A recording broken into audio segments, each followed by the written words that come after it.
오늘 저희 실로암 공동체를 초대해 주셔서 감사합니다. 저희는 광주와 전남 지역을 중심으로 장애인 선교 사역을 하는 단체입니다.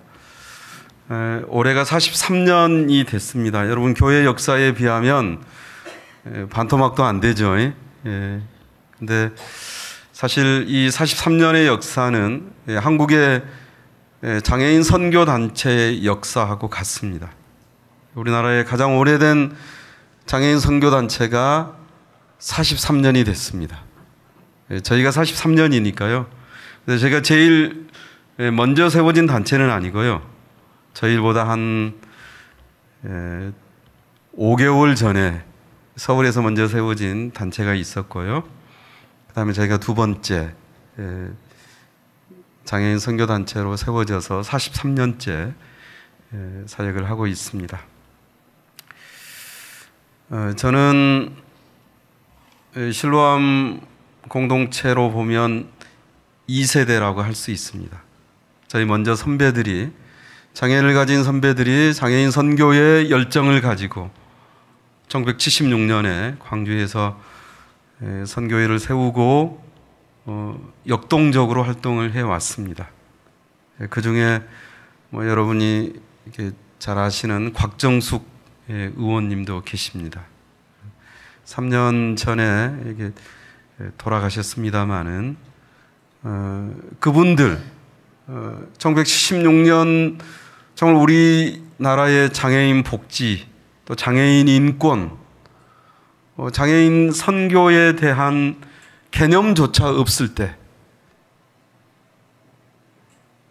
하나님의 부름받은 장애인들이 먼저 일어서서 우리가 복음을 전해야겠다, 우리가 장애인들에게 선교를 해야 되겠다라고 하는 열정으로 실로암 선교회를 만들었습니다. 그리고 저는 28년 전에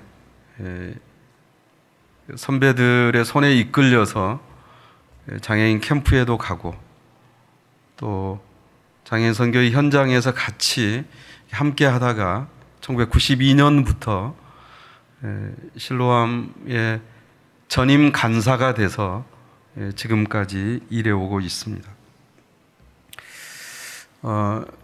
오늘 읽은 말씀은 요한복음 10장 10절은요, 우리 실로암 선교회로서는 요절이 되는 말씀입니다. 도둑이 오는 것은 도둑질하고 죽이고 멸망시키려는 것뿐이요, 내가 온 것은 양으로 생명을 얻게 하고 더 풍성히 얻게 하려는 것이라. 예수님께서 직접 하신 말씀이죠. 예수님이 이 땅에 오신 것은 양으로 생명을 얻게 하고 더 풍성히 얻게 하려는 것이라. 이 말씀 모토로 저희 실로암 공동체가 장애인 선교의 활동을 하고 있습니다. 여러분, 최근에 혹시 광주 MBC에 청출어람이라고 하는 공익 광고 보셨나요? 광주가 수영 대회를 앞두고 있어서 그 장애를 가진 수영 선수 이렇게 공익 광고로 출연하던데 저는 오늘 봤습니다. 인터넷에 먼저 올라와 있어서 보긴 했습니다만은 TV를 통해서 이게 언제 나오나 기다리다가 오늘 아침에 잠깐 봤는데요. 정봉기 선수라고요. 우리 실로암 회원입니다. 지금 대학생인데요. 휴학을 하고 지금 국가대표 수영 선수로 열심히 금메달을 향해서 연습하고 훈련 중에 있습니다. 근데 저는 그냥 국가대표여서 자랑스러운 게 아니에요. 이 친구가 지난 1월 저희 장애 청소년 통합 캠프에 와서 신앙 고백을 했습니다. 자기는 하나님을 위해서, 또 하나님을 향해서 수영을 한다. 자기는 수영 선수로 열심히 훈련하고 또 하나님의 은혜로 좋은 결과를 냈으면 좋겠고, 무엇보다도 나는 크리스찬으로 자기 신앙을 고백하면서 많은 사람들에게 복음을 전하고 싶다. 이런 확실한 신앙 고백을 하는 수영 선수, 수영 국가대표 선수가 있다는 것이 얼마나 자랑스러운지 모르겠어요. 아마 한 달 정도 계속해서 광주 MBC 이 공익 광고로 나갈 것 같아요. 한번 보시면 이 친구가 하루에 한 몇 번 이렇게 방송을 한다고 해요. 그래서 이 친구가 바로 믿음의 하나님의 대표 선수구나 이렇게 생각하시고 기도해 주시고 성원해 주시기 바랍니다. 저는 신학을 공부하면서 좀 능력 있는 목회자가 되고 싶었습니다. 제가 5살 때 장애를 가지고 이렇게 송아비 장애를 갖게 돼서 살아오면서 늘 제게 가장 소중한 곳이 교회였습니다. 어린 시절 저는 교회를 통해서 제가 참 많은 꿈들을 꾸었습니다. 그리고 목회자가 되기 위해서 신학을 공부했습니다. 그리고 하나님께 능력을 구했습니다. 제가 장애를 가진 제가 하나님의 은혜로 능력 있는 목회자가 돼서 많은 사람들을 예수 그리스도께로 인도하고 큰 교회를 이루어서 멋지게 목회를 하고 싶습니다. 제게 그런 능력을 주십시오. 하나님께 능력을 구했습니다. 그런데 하나님께서는 신학을 마치고 사역을 위해서 구체적으로 준비할 때 실로암 선교회로 인도하셨습니다. 저는 처음 그곳에서 장애인 선교 사역을 한다는 게 너무나 싫었습니다. 그래서 가고 싶지 않았어요. 제가 장애인이기 때문에 장애인 선교 사역을 하는 목회자가 된다는 것이 제게는 못마땅한 일이었습니다.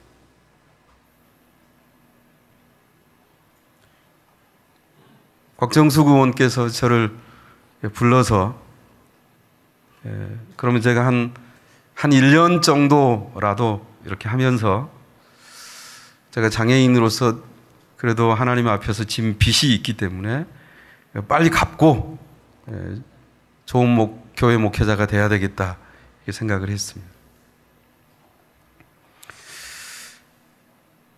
그렇게 1992년에 장애인 사역을 시작했습니다. 선교부 간사의 일을 맡았습니다. 그래서 집에 있는 장애인들을 찾아가면서 전도하고 양육하는 일을 제가 맡았습니다.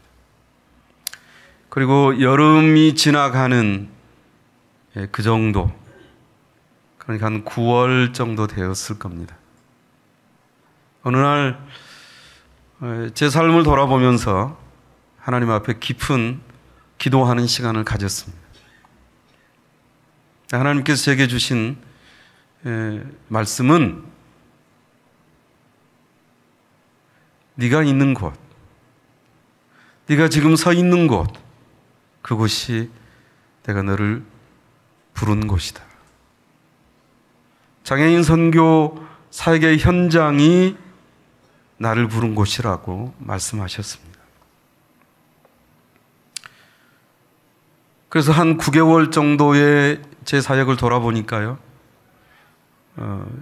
제가 늘 만났던 장애인들, 장애인 가족들, 이분들을 통해서 제가 복음도 전하고 때로는 위로하고 장애인들을 위해서 최선을 다해서 제가 할 수 있는 일들을 해왔습니다마는 그 9개월의 시간은 하나님께서 장애를 갖고 살아왔던 제 안에 있는 많은 상처, 아픔, 분노, 열등감 이런 것들을 치유하는 시간이었더라고요.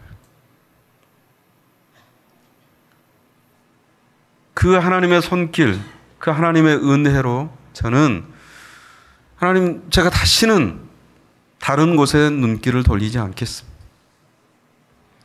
제가 이곳에서 하나님의 일을 감당하겠습니다. 그렇게 고백했습니다. 그리고 그 고백한 지가 28년이 되었습니다. 하나님께서는 제가 능력을 구할 때 저의 약함을 보게 했습니다.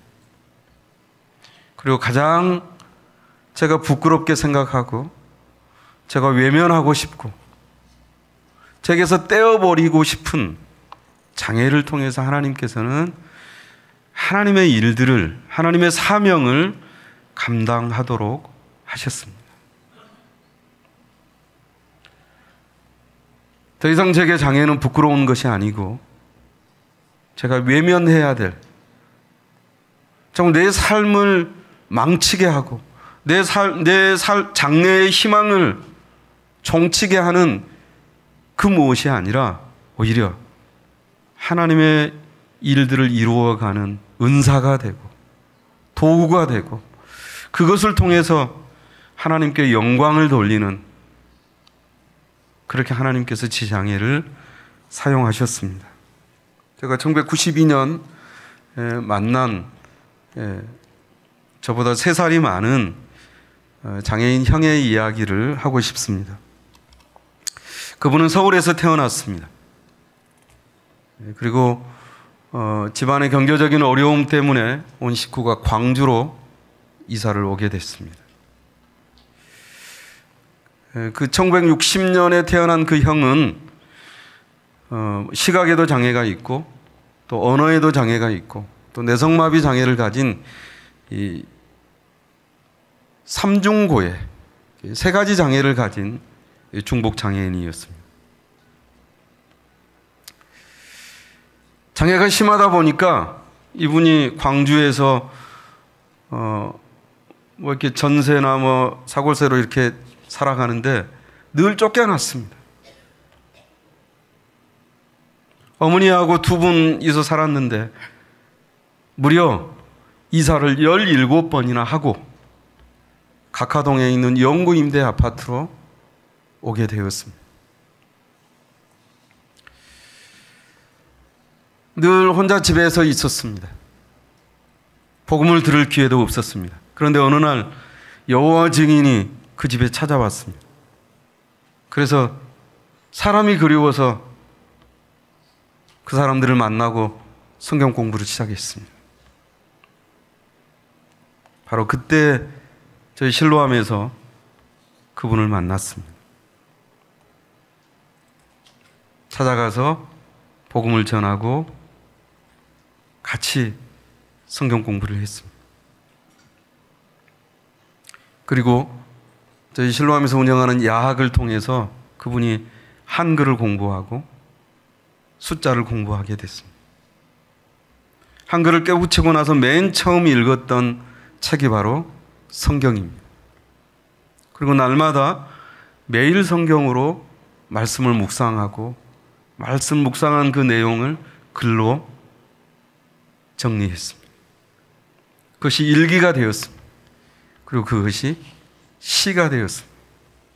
그분이 이런 시를 썼습니다. 나 이제 주님 당신뿐이에요. 제가 옛적에 주님을 모르고 세상 속에서 방황하며 살고 있을 때 주님께서 저에게 오셔서 너 왜 거기서 방황하느냐 하시며 손을 꼭 잡아주셨지요. 주님 저를 이렇게 불러주셔서 죽어도 영원히 살 수 있는 복된 하늘나라의 소망을 갖게 하시니 감사합니다. 나 이제 죽으나 사나 주님 당신뿐이에요. 아멘. 그렇게 1992년부터 28년 동안 우리 실로암 공동체와 함께 믿음의 삶을 살아온 이 형이 지난 6월 10일 날 돌아가셨습니다. 그분은 겉으로는 뭐 시각이나 또 언어나 중증의 내성마비 장애를 갖고 있기 때문에 아무 힘이나 능력이 없는 사람처럼 그냥 중증의 장애인 그렇게 살아가는 분으로 보였을 겁니다. 근데 그분의 이 30년 동안 같이 제가 곁에서 같이 살아오면서 보았던 그분의 삶은 고린도후서 6장 9절과 10절의 말씀과 같았습니다. 고린도후서 6장 9절과 10절에 보면은요, 무명한 자 같으나 유명한 자요, 죽은 자 같으나 보라 우리가 살아있고, 징계를 받은 자 같으나 죽임을 당하지 아니하고, 근심하는 자 같으나 항상 기뻐하고, 가난한 자 같으나 많은 사람을 부요하게 하고, 아무것도 없는 자 같으나 모든 것을 가진 자로다. 아멘. 여러분, 저는 이분의 삶과 죽음을 생각하면서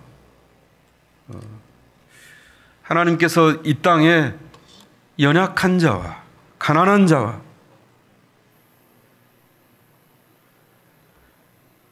보잘것없이 이 세상에 살아가는 한 사람 한 사람을 통해서 하나님께서 어떻게 역사하시는지 내 눈으로 목도하게 되었습니다. 고린도후서 5장 17절에 보면 그런즉 누구든지 그리스도 안에 있으면 새로운 피조물이라 이전 것은 지나갔으니 보라 새 것이 되었도다. 예수 그리스도를 만난 그 누구라도, 예수 그리스도를 만난 장애인이라 할지라도 그는 새로운 피조물입니다. 그냥 과거의 연약한 모습, 과거의 그런 것들을 조금 고쳐가지고 단장해서 새롭게 만든 게 아니라는 것입니다. 여기서 새로운 피조물이라고 하는 것은 전혀 다른 것입니다.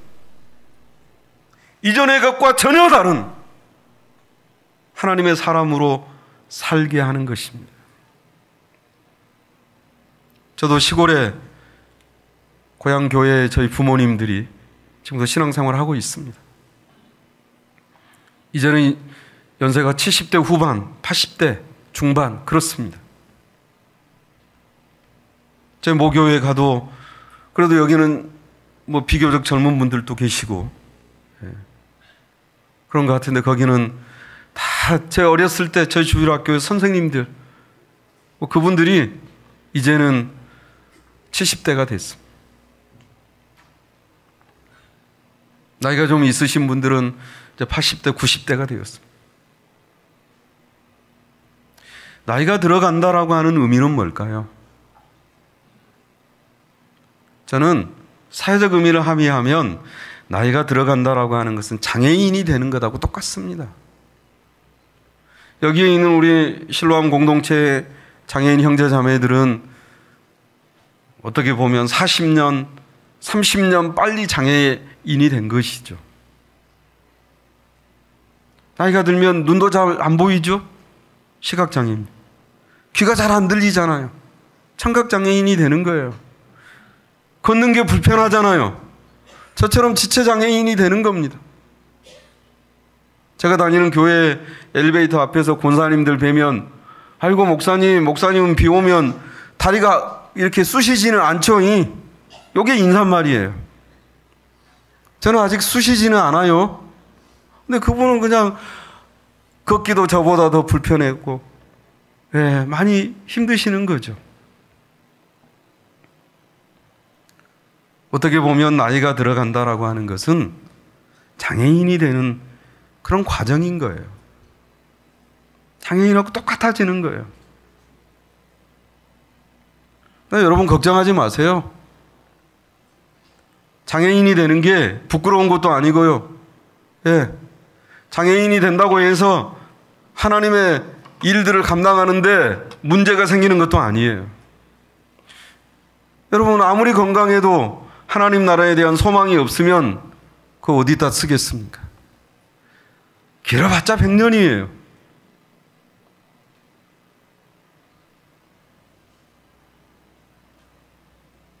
하나님은 아무리 부족하고 약해도 장애를 가지고 있어도 나이가 많이 들어서 점점 젊은 시절의 그런 힘들이 점점 쇠하여진다 할지라도 우리의 믿음은 쇠하여지지 않는 것입니다. 하나님께 영광을 돌리는 것은 무엇일까요? 우리가 힘을 갖게 되는 것일까요? 우리가 큰 일을 하게 되는 것일까요? 물론 그것을 통해서 하나님 영광 받으십니다. 그러나 그것보다 더 중요한 것은 뭐냐면 우리가 여전히 부족함이 있고 여전히 우리가 약함을 가지고 있고 장애를 가지고 있다고 할지라도 여전히 하나님의 자녀로서 내가 믿음으로 소망을 가지고 살아가고 있다는 이 사실이 하나님께 영광이 되는 줄 믿습니다. 우리가 잘 되고 형통할 때만 하나님께서 영광 받으시는 거 아니에요. 고난 가운데서 부족하고 연약한 가운데서도 믿음으로 살려고 하는 그 믿음으로 말미암아 하나님께서는 우리를 통해서 영광을 받으시는 줄 믿습니다. 저희 실로암 공동체는 장애인들을 환영하는 공동체입니다.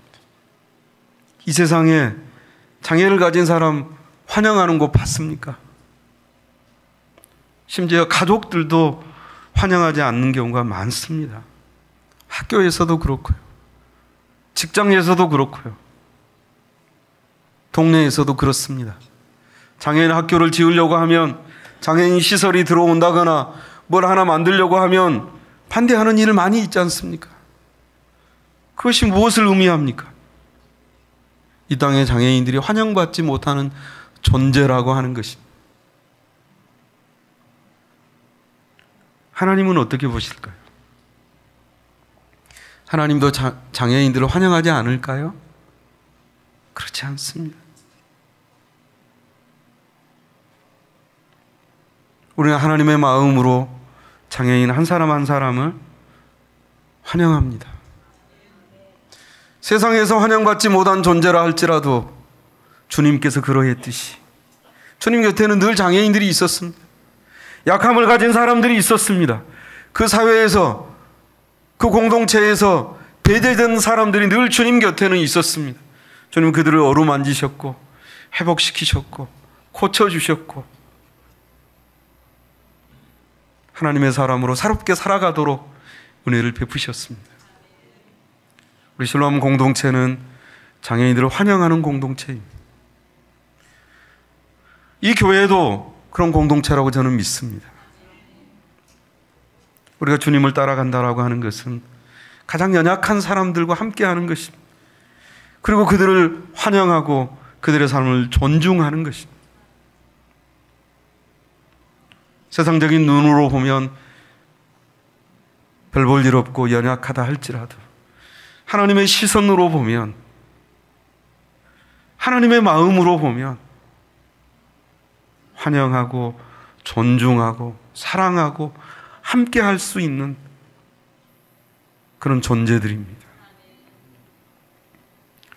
여러분 가운데 이제는 나도 육신이 연약해져서 정말 장애인과 같이 이렇게 돼서 이제는 주님을 위해서 내가 무엇을 할까 염려하는 분이 있습니까?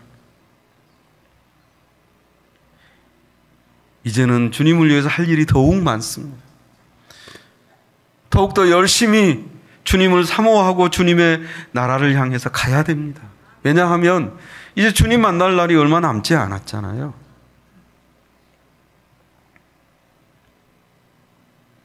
언젠가 우리 모두는 주님 앞에 서게 될 것입니다. 그때 주님께서 우리의 물으실 것입니다.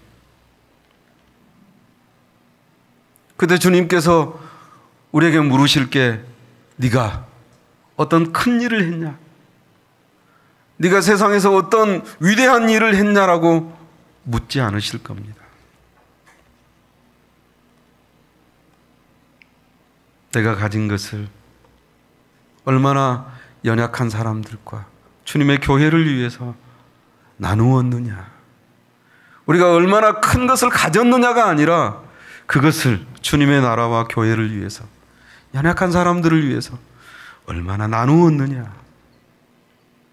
저는 그걸 물으실 거라고 생각합니다.